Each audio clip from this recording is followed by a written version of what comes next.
Hello, everybody, and welcome to Taking Control, the ADHD podcast on rashpixel.fm. I'm Pete Wright, and I'm here with Nikki Kinzer. Hello, Nikki. Are you feeling okay? I'm feeling great. Oh, it's great to have you here, right here Thank at you. this time. At the right time. Yes, I had a moment. You had a moment today, and I messed up on my scheduling. And but I have great clients, and they're flexible. And she was working with me, and so I'm here. That is perfect. It's just perfect. Yes. I'm very excited about our conversation today. We're going to be talking about Gremlins. And we have, I think, in fact, the perfect guest to talk to us about Gremlins. Before we do that, head over to TakeControlADHD.com to get to know us a little bit better. You can listen to the show right there on the website or subscribe to our mailing list. And we'll send you an email each time a new episode is released. You can connect with us on Twitter or Facebook at TakeControlADHD. And if the show has ever touched you, if it's ever helped you to change your life for the better, if you've ever found that you can that you can approach the world in a different way because of the conversations that you've heard here on the ADHD podcast, we invite you to consider supporting the show directly through Patreon. Patreon is listener-supported podcasting. With just a few dollars a month, you can help to guarantee that we continue to grow the show, to add new features, and invest more heavily in our community. Visit patreon.com/the ADHD to learn more. Thanks for your support. Jane Massengill has been coaching adults with ADHD for the past 20 years, helping them to learn to put the brakes on their internal chatter long enough so that they can begin to experience their bright spots instead of focusing on their dark spots. She's the director of the aptly named Gremlin Taming Institute and speaks to audiences of all kinds on the benefits of learning how to listen to yourself. As a clinical social worker and master certified coach, we are thrilled to have her on the show today to talk about taming our gremlins. Jane, welcome to the ADHD podcast. Good morning. Good morning. Thank you for having me. I'm excited to be here. Thank you. Now, Jane, you are a wonderful person for joining us here. You and I have never met in person, but we have had technical conversations this morning. But you and Nikki, you guys, did you just meet at the conference? Is that how you came across one another? Years ago, we met each other at the last 2017 ADHD conference. At least that was my first recollection. Yes, yeah. And I actually took one of the sessions that she led prior to that, but I didn't actually go and introduce myself. I was shy, but I did buy the book. After her session, I did buy the book, Taming Your Gremlins. And then I think I actually, at that point in 2017, introduced myself. I came up, I did one of her sessions again and introduced myself. And that's when we met. And then we saw each other at this last chat conference and had a great conversation. I was like, I want you on the show. Well, yeah, we should say, if you guys have known each other for that long, then it's about time. Yeah. It's about time. It's about That's time. Right. And her message is perfect. It's so right on and so important for our listeners to hear. So outstanding. Well, let's talk about that. Nikki, how did this hit you? How did this conversation hit your calendar? Well, in particular, I would say that it's the exercises, Jane, that you did in the different sessions that we had, and so her sessions are very audience, they participate, right? So you practice what she's teaching, and it's a lot about mindfulness and really paying attention to what's around you. And one of the things that I specifically remember in the session in 2017 is you had us look around the room. You just had to take a second to look around the room and notice stuff. And I remember noticing a telephone on the wall and how weird that was. There was a phone on the wall. But, you wouldn't have noticed that unless you were really taking the time to really pay attention. And she talks, and she will today talk a lot about that internal dialogue that we have with ourselves. And as we know, so many ADDers have negative internal dialogues. They really beat themselves up. And so if we can shed some light to make that be different and look more positive, then, I think that's a really good thing to do. Well, and as somebody who trucks with ADHD myself, this is an element of constant practice, right? I mean, it's something that you just have to constantly be with. And sometimes, I find that the noise in my head, the chatter in my head is so loud, I don't even know that it's negative. Right. I couldn't even tell you if there was an emotional component to it, knowing that it is. It's just invisible. It's just like busy. And that can be, that can certainly hurt my worldview. So I'm thrilled that you are here, Jane, to lead us through some of these things. Where would you like to start? First of all, thanks so much for having me. I'm excited to be here, excited to be sharing some stories and information with you guys. It's so true, Pete, what you just said is sometimes that inner conversation, that dialogue is so insidious that we don't even know that it's there.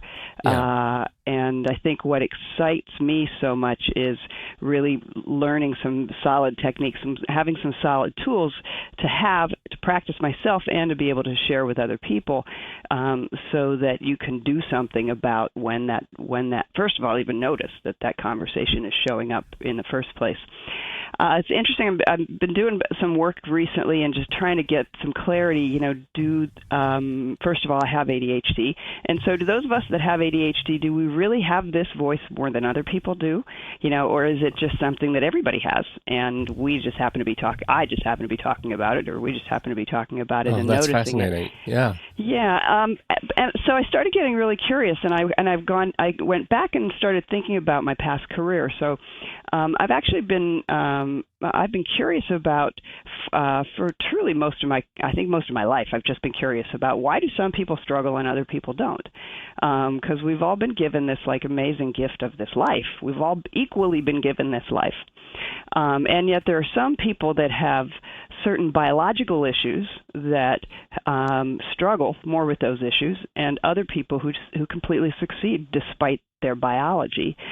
That just kind of fascinates me. It got me pretty curious. Why do some people with ADHD struggle with a lot of their daily challenges? And other people started researching a lot of famous people with ADHD. Why do people like Jim Carrey, Michael Phelps, how do they push through their challenges? They've both come out with speaking openly about having ADHD, as well as many others. But what makes them different? And how can we learn from that? And I propose that it has something to do with what you say to yourself and the words that you use and these inner conversations that are going on inside of us. That is fascinating. I just have to step back because of you bring up two names that are close to me culturally, right? Jim Carrey and Michael Phelps. Based on their own performance, I look at them as very serious and sort of cognitively adept people, cognitively aware. When you look at Michael Phelps and he's got the headphones on and he's planning, I mean, he is in his zone, and that is a zone in which I think many ADHDers don't often find themselves. Yeah, or maybe don't even know how to get there. Yeah, sometimes. Right. Yeah, and I would also propose that it's because we've tattooed ourselves, we've conditioned ourselves to believe that maybe it's not even our gig, maybe it's not even possible, maybe we can't because we have ADHD, so. I want to challenge that, actually, because there's no doubt in my mind. I've had so many experiences of watching people who've struggled with and without ADHD, and some thrive and some don't. In my days as a social worker, I first started I have an undergraduate and a graduate degree in social work, and when I first started I spent the first 7 years of my career in hospitals, and a lot of people had really varied circumstances going on then. A few cases. I had worked with I've worked with so many people, but a 41-year-old woman who had 2 small children, and she was literally in her last year of life with melanoma. I had a father that I worked with who was grieving his, this is killer, 3-year-old son who he backed over and crushed with his backhoe. I had a 13-year-old. Yeah, that's supposed to be off. Sorry. A 13-year-old who was pregnant for a second time, and both of those children were fathered by relatives. Just horrific life circumstances. And yet, and maybe it was the short-term nature of the work that I did with these, because I was working in a hospital setting, so I didn't hear about the inner conversations that were going on. But what I witnessed is that they stayed so strong in the moment, rather than focus on beating themselves up for being in the moment in the first place. So they really stayed present, rather than bringing the past in terms of being able to handle this situation that was going on right now. Their focus was more on, like, what do I need to do right now? And let me forget about everything that ever got me here if I'm going to be able to manage what's going on right here. Because when you start bringing in all that stuff about what's happened in the past and how you got here, you don't have the wherewithal, you don't have the gifts to access that you already have inside of you to deal with what's going on in the moment. I have an incredibly difficult time comparing any of my baggage and voices in history to some of the experiences that you just described. Mm-hmm. Right. Well, and yet at the same point, some of the things that we get into with having ADHD, like one of my most painful coaching clients was an older gentleman with ADHD, and he really struggled with his finances and lost most of the money that he ever made, and was so ashamed of that he ended up taking his own life. He had definitely had ADHD. He was struggling with trying to work through it, and yet that shame, those conversations that were going on in his head were so prevalent, and he had trouble sorting himself from it. He didn't know how to. He didn't know he couldn't. He didn't choose to, or for whatever reason, chose not to stay in the present moment and work with what was going on now. He brought all of that contaminated stuff from the past into the present. I don't want that to ever happen to anybody, ever. Mm-hmm. And so these little things, Pete, that they feel like sometimes little things in comparison to some of those issues that I just talked about from my early days in social work.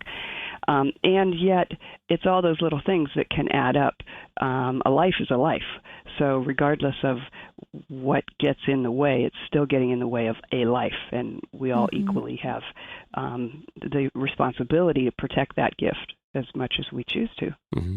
Power of choice. That's an interesting, and I'm sure, I don't know if you're going to end up talking about that, but I was rereading some of the book yesterday just to kind of, remember what I was learning before and, just kind of catch up. But there were a couple things that really stood out, and the power of choice, but also finding joy inside of yourself. And I'll tell you that I had to reread that paragraph because that was a really interesting concept that, I think we all kind of know, but don't. We kind of expect that other things are going to make us happy. Other things are going to bring us joy. But the example that he used in the book was going out to dinner with his son, and his son was eating these barbecued ribs. And when he got done eating the barbecued ribs, he just had this look of satisfaction, and he was just smiling ear to ear because it was pure joy. Yeah. Just from eating something he really, really liked. Yeah. So I don't know where that came from. But, we lose the joy in the moment. It's that moment.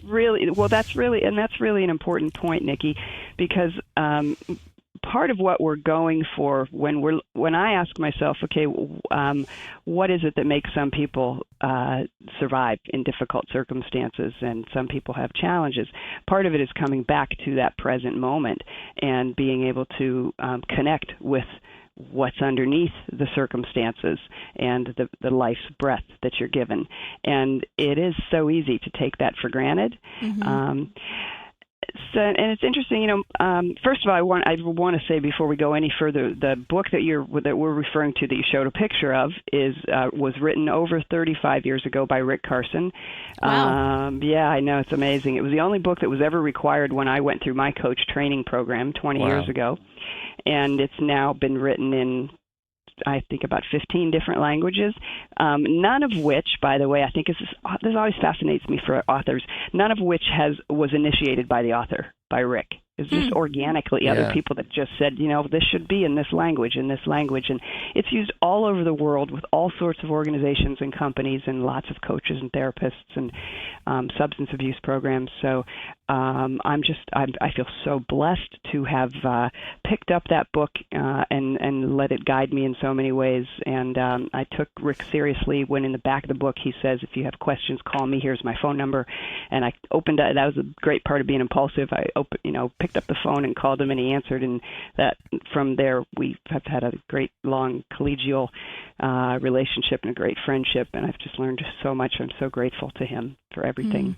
That's great. He's brought to me. Yeah. One phone call changed kind of the direction of where you were going with your coaching as well, I'm sure. So true. Yeah. So true. Yeah. Another phone call that was actually really pivotal in my life was, again, this is kind of where that impulsiveness of your ADHD shows up. When I left hospital social work, I went into psychiatry. We moved from UMass Medical Center over to Fairfield, California.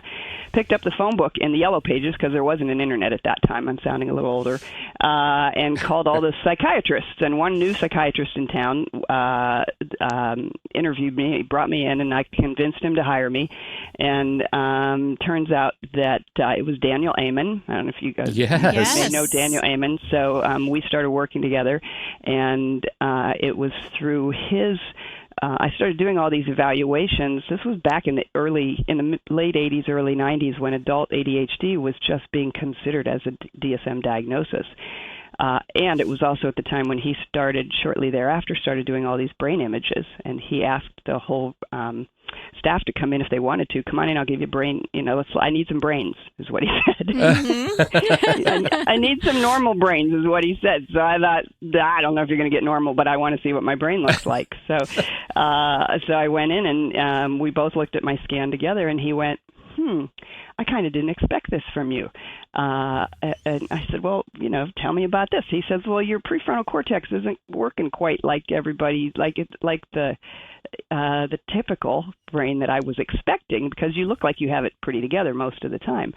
And to me, it was like a light bulb went off, because I was doing all these evaluations for adults with ADHD thinking, come on, everybody's got this, I guess it sounded so much like me. So I made that assumption, of course, that everybody had it. But when I saw my scan results, it really made sense that, and the scan, I want to make it clear, the scan doesn't diagnose you, but it's the whole picture together. And at home, what Dan Amen didn't see is that I had lots of projects that were started and unfinished, and my desk was a shambles, and I just didn't have a whole lot of patience with my kids. So I was really blessed to have connected with him, worked with him for a dozen years, and got into coaching actually during the time I was also working with him. So I have a question for you, because I want to circle back to when you were talking about being curious.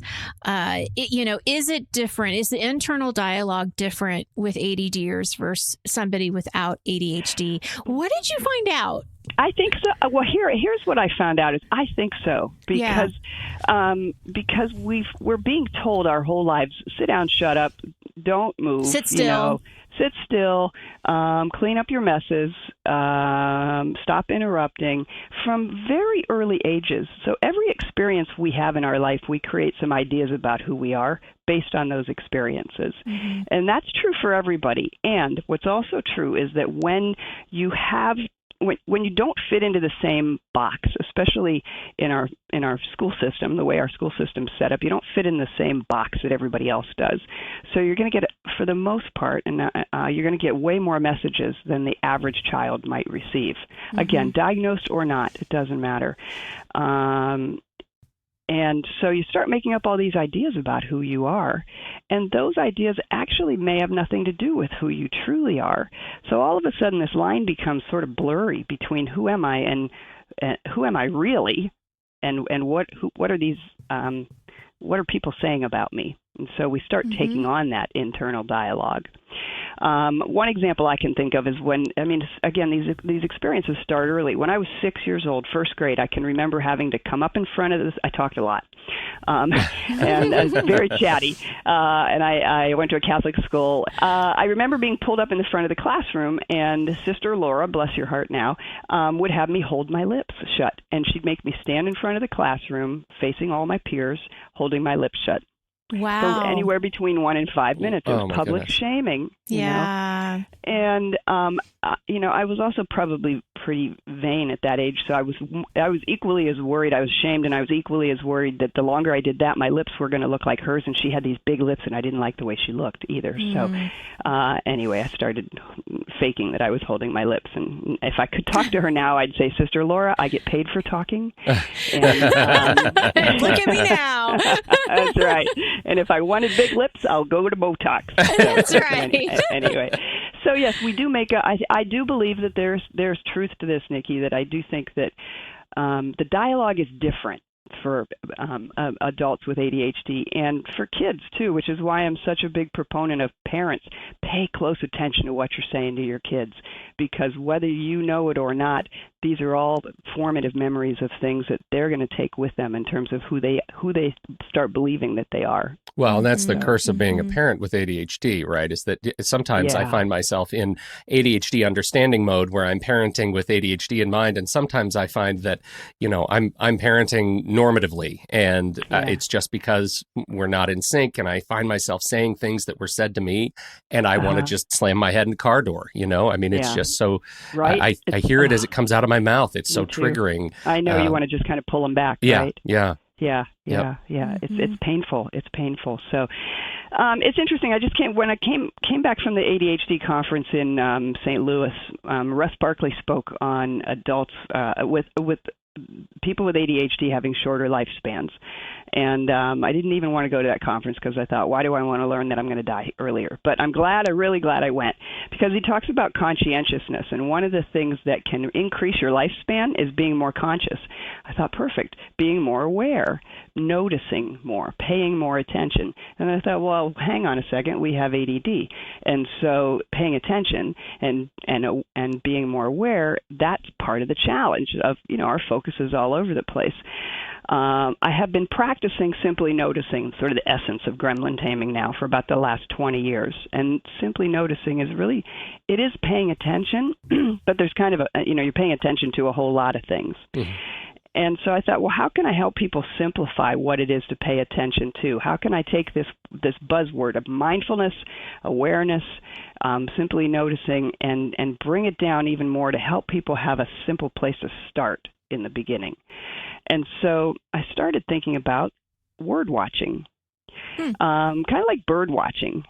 Bird watching, when you're sitting in your bird watching, you're just sitting, you're kind of looking specifically. Maybe you're looking for a specific bird, or you might just be sitting on your porch kind of going, what's flying by? Well, all day long, those birds are flying by, whether you know it or not. You just haven't stopped long enough to really focus on them, to pay attention to them. And there are some words are the same way. So it's helpful to be able to. So I want to play around a little bit today with doing some word watching. There's some certain words that I find that once you get underneath the words, you start understanding what are the habits, the behaviors, and the beliefs that we have about ourselves. And then once you notice those things, then you can decide what do you want to do with them. Again, it's coming down to the choice. Mm-hmm. So, well, and I want to say something about that before we do the practice, because I know that there's this power of choice, but then at the same time, you say, what is it that you want to do with it after you've noticed it? But I guess where I get stuck is, how does a person stop believing what they have believed for so long? Great question. It goes back to that experience of joy that you talked about earlier, Nikki. So the first time I ever had my own experience of I'll go back to Pete. This insidious voice, it used to be so connected to me that I didn't know the difference between the two.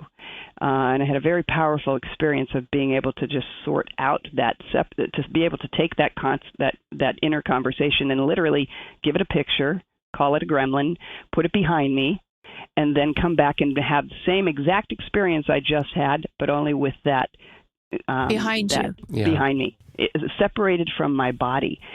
And I have goosebumps. So you can't do that without the awareness, because you have to be able to know it's there and separate it. Right. Okay. And the words are one way into that awareness. Right. So okay. It's kind of like there's this big thing of being aware. Well, what are we supposed to be aware of? Yeah. Our words, our behaviors, our habits, inner conversations, physical experiences in our body. All of those are grist for the mill in terms of things that you can be aware of, but where to start, if you want to just take one super simple thing. And so I'm proposing start with your words. That's a super simple thing that you can take. Listen to, do you hear yourself say the word, I can't, or I should, or, just some of the more defining language. So when I experienced myself without the gremlin in my body, I had this, there was such tremendous freedom. I honestly felt like I was just being born again. Like, here I am. Holy crap, there's a me inside of here without all this conversation. That's the fuel. That's the motivation. It's not a decision, because you don't need to cognitively decide that. When you feel joy, when you feel happiness and freedom, you naturally move toward it. You don't have to decide. If you were behind a barbed wire fence and somebody opened it up, and you walk through, you don't have to ask yourself, do I want to go through this today? Let me choose. Let me decide. Right. Heck no, you're taking a run for it. And that's the same thing with that inner freedom. It's already there, but we squish it with all these experiences that we've had based on, being the square peg in a round hole, or whatever that saying is. Which I always get backwards. I know, I do too. That's great. So watch for those words. So those all or nothing words is something that people can start to pay attention to. Can, should, ought to. Yeah, words, and then phrases like, when I was a kid, my cousin would always say, "Oh, Jane, you're such a Jane," when I do something goofy. Oh. Right. And she was goofing around, and yet when I got married, my husband said, "Wow, that's such a put down when you say it to yourself," because I used to just automatically say it. And when I really started thinking about it, what I was saying, what the message underneath that was that I was making up was, "I'm stupid. I'm never going to be good enough. Why bother trying?" And so simply paying attention and noticing those words, that message, then I can decide, do I want to take that right now? Or do I want to put those words behind me, or put them aside, or just choose to not interact with them? It's incredibly powerful. It really is. And I think I've already shared this story on the podcast, so forgive me, listeners, if you're listening to it again. But I think it's important. My daughter was going to a gymnastics meet, and she was in the car, and she was talking about how she was nervous. She said, "I'm really nervous about this." And I had just read something about when you say "I am," whatever comes afterwards is what you're focused on, and it's what, is going to come to you. So I shared that with her, and I said, when you say "I am nervous," then when you go out there, that's what you're going to feel. So what's something else you can say that would be a different result? And so we came up with, "I am brave. I am courageous. I'm strong." Okay. All of these things. And what was so great about it, Jane, is that she didn't make the scores that she needed to, but she came out really proud of herself and really happy about her meet. That's great. That's great. Yeah. So that's there's so much power to that. I am are two really powerful words. Again, just listen to the words. Kind of like, okay, there's a bird flying by. There's an I am word. Pay attention to that I am word. I wear a bracelet every day of my life. It says "until now," so that when I catch myself in the middle of an I am statement, and I catch anybody else in them, I will call us all on that, and try those two little words. Until now, I am nervous, or until now, I am not good at something. I never thought of that until now. I love it. Yeah. Until now. That's it brings you back into the moment rather than letting the past contaminate the present. Well, it's a great exercise because I feel like part of the insidious nature of the voices, of the things in our head, is that they are, by their nature, sort of calorically exhausting, right? Like there comes a time where you let the voices in because you're so tired of fighting them all the time. And these, having a mnemonic, having some sort of a reminder, a physical, a tchotchke, or something, your bracelet is it's so beautiful to remind you to just stop. Just stop. We know you're going to have to be reminded to stop. You live with ADHD. Just find something to remind you to stop and say something positive about yourself. Yeah, absolutely. And don't ever stop trying. Don't get so comfortable with your own habits and rituals that don't serve you, because you've been given this incredible life that we all have. I mean, and what you choose to do with it is completely up to you. You know, why not do the best with it you possibly can, regardless of your struggles? Well, this seems like a great entree into an exercise. Do you want to lead us through something practical here? Yeah. So what I'd like all your viewers to do, and listeners, and the two of you also, is come up. I just want you to think back for a moment on a time in your life where and it could be yesterday and it could be 25, 40 years ago, a time in your life when something with your ADD kind of slipped you up, got in your way. It could be an embarrassing moment, a first grade talking too much, might be a deadline that you didn't miss that maybe you got in trouble for, maybe you interrupted somebody, maybe you were late to something, you had to pay a bunch of late fees because you didn't pay some bills on time, or you lost property tax payment check, which was slipped behind my desk. Cost me a lot of money. A time you passed up an opportunity because you didn't think you could handle it. Just think about one of those and write it down. I'm going to ask that you just come up with one and write it down. Just one or two sentences about it. Okay. Okay. The sound of writing is always exceptional podcasting. Okay. Right? I know.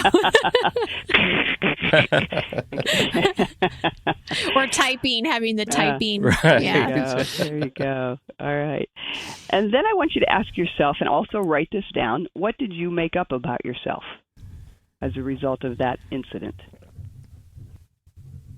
Remember, with every experience we have, we make up something about ourselves, good and bad. Okay. And then what do you do now or not do now because of that experience? Either a behavior or a belief or habit.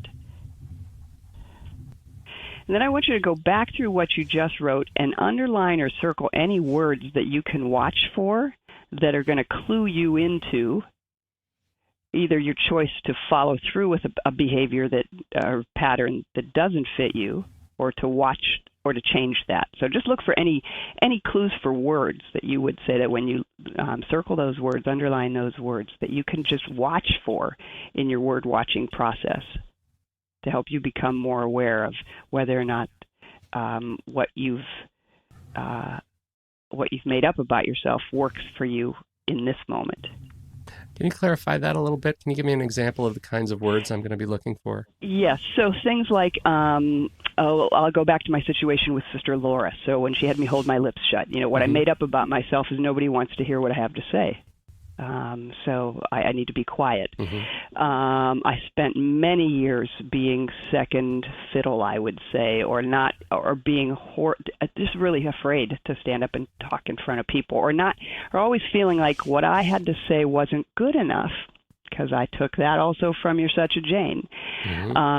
So the words that I pay attention to there are not good enough.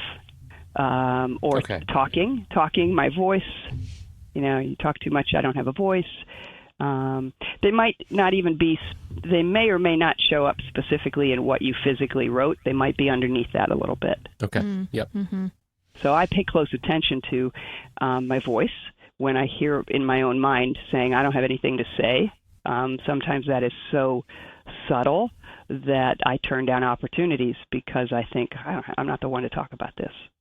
So do we share? Yes, please share. What'd you come up with? Yes, Nikki, go ahead. I can see your eager beaver over there. I know, okay. Well, it's really interesting because when you asked the question, I know exactly what popped in my mind first. Okay. I was in college, and I don't even remember the class or the professor. All I remember is him telling me that I needed to go to the writing center because my paper wasn't good enough.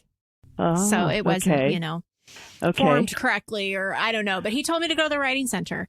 Okay. And so with that, it has always stuck with me that I'm not a very good writer. Okay. And when I do have to write, I get stuck a lot. Okay. Like it always takes me a while to like get started because I don't, I wonder if this is going to be good enough. Okay. And then Pete, you know this. I almost always ask you to take whatever I've written and fluff it up, is what I call it. Put a spin on it, edit it. I always ask somebody to edit my stuff. Okay. For the most part, blog posts, not always, but you know what I mean? So it's like, I always kind of think there's this little voice that I'm not a great writer. And then I think in my career, I decided to write less. I do less blogging and do more of have more of a focus on podcasting. Because of that. Because of that old belief. I think it is, in a sense that, I can't necessarily say, it's because it's that professor said that to me, but I think it is that underlying belief that I don't write very well. I'm not going to get my point across. The conversation's not going to go where I want it to go. Yeah. Yeah. Okay. Yeah. Okay. So the things for you to watch for in terms of language are what? Well, I think it's definitely saying that I'm not a good writer. Okay. Right? Because really, I could be a great writer. Yeah. Say that again. Know. Yeah, I could be a great writer, right? Yeah. And I think one of the words that I saw was feeling stuck. I don't have to feel stuck. I should be able to just start writing. Pete, you said this before for other writers. Just write. Doesn't matter what it is. Just start writing. Yeah. And I've thought about that sometimes when I do blog posts, is just start putting the ideas, on the paper and have it form. But I think getting stuck and that I am a good writer are the things that I have to pay attention to. Great. And I guess I want to say one quick thing about that too. You might choose to, you might have a preference actually to speak and to do blogs versus to write. Yeah. That might be a choice that you've decided you want to follow that path instead of writing. Mm-hmm. And that's okay. And at some point, should somebody come along and say, hey, this is a person I know you respect highly, and we need a 2-paragraph something written about this person. Would you be willing to do that? You don't want to ever box yourself in and with a belief that says you can't do something in this very moment that you want to or you need to. Yeah, that's a good point. But if somebody came and asked me to write a book, I'd say no. Because you don't want to, or because you think you can't? I did it, and I hated it. It was so hard.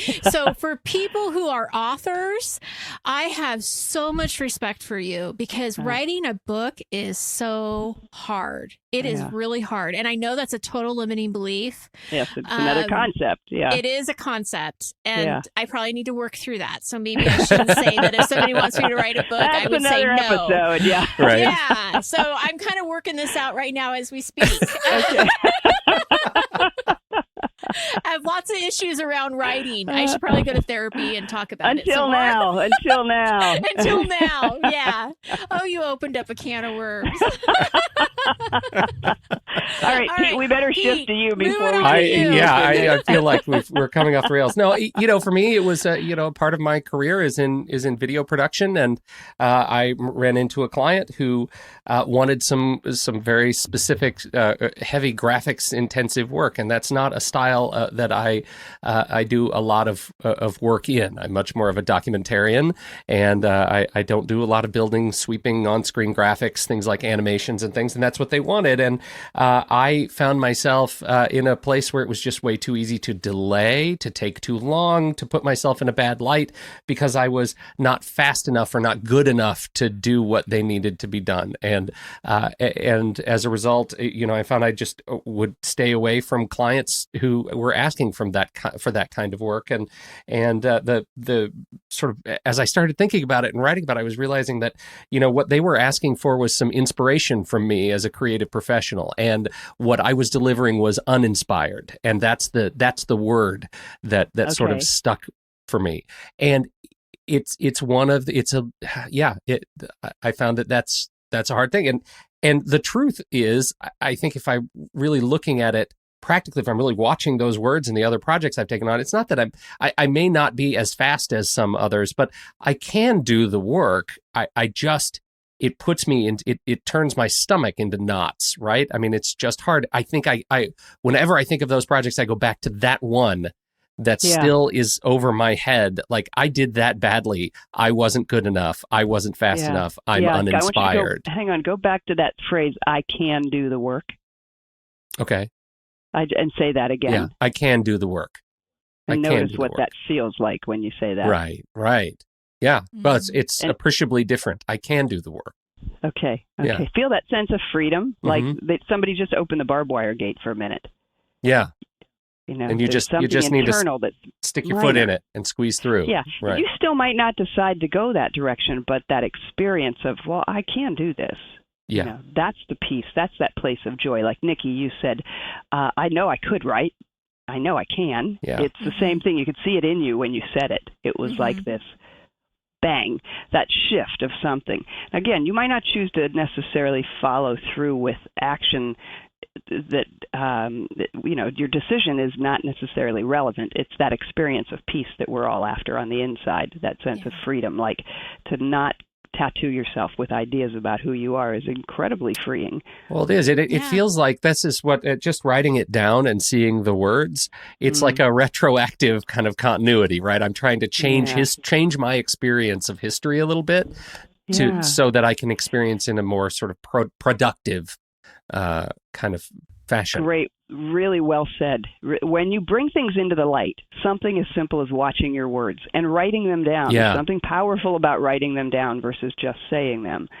Saying them's great too, but writing them down, I prefer it simply because it comes into black and white or red and blue, and you can then see, okay, what do I want to make up? What have I made up about myself based on these words? And is that what I want to do right now in this breath? Tomorrow you might want to, but we get a redo every single breath. Yeah. We breathe 34,000 times a day. That's a lot of breaths. That's a lot of breaths. That's a lot of breaths. And if you think in every single breath we get a chance to redo, that's a gift. Don't take it lightly. Don't take it lightly. What a wonderful little exercise. Watch your words. Yeah. Watch your words and what's underneath them, and choose what you want to do with that. That is beautiful. So one point that I just want to say that I think was really interesting is, Jane, you said it may not be what you wrote down. It may be underneath that. And I think that's a really good point, because at first we just look at what did we write? What are we looking for? But we got to peel the layer. We have to peel the onion a little bit more to really see what's under there. Yeah. And that's part of separating you from your voice, separating you from the ideas about who you are, is digging a little bit deeper so you can experience what's underneath it. And then you become in touch with the one who's doing that, the observer. Yeah. That's the power. This is such what a wonderful exercise, Jane. Thank you so much for sharing this with us and running us through it.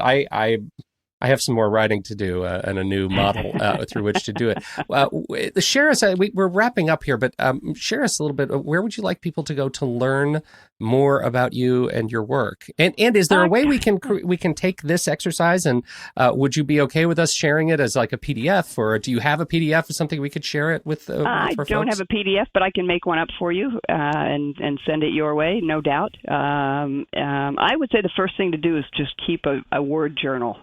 Keep some kind of a journal. I've called it for myself over the years. I've had a Gremlin journal that entails a whole lot. For me, the word journal seems super simple, just a quick, easy way in to start. So keep a word journal, and just a place to kind of catch yourself with your language. And where would you like people to go to learn more about you and your work? Yeah, thanks for asking. Come to my website, janemassengill.com. Well, that's easy. Simple. Way to find me. Yep. janemassengill.com. I'm on Facebook. Also, I have a business page, Jane Massengill.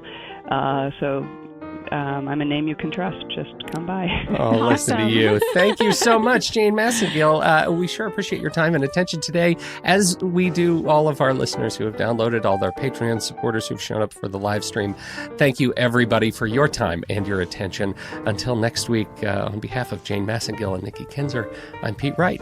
We'll catch you right here on Taking Control, the ADHD podcast.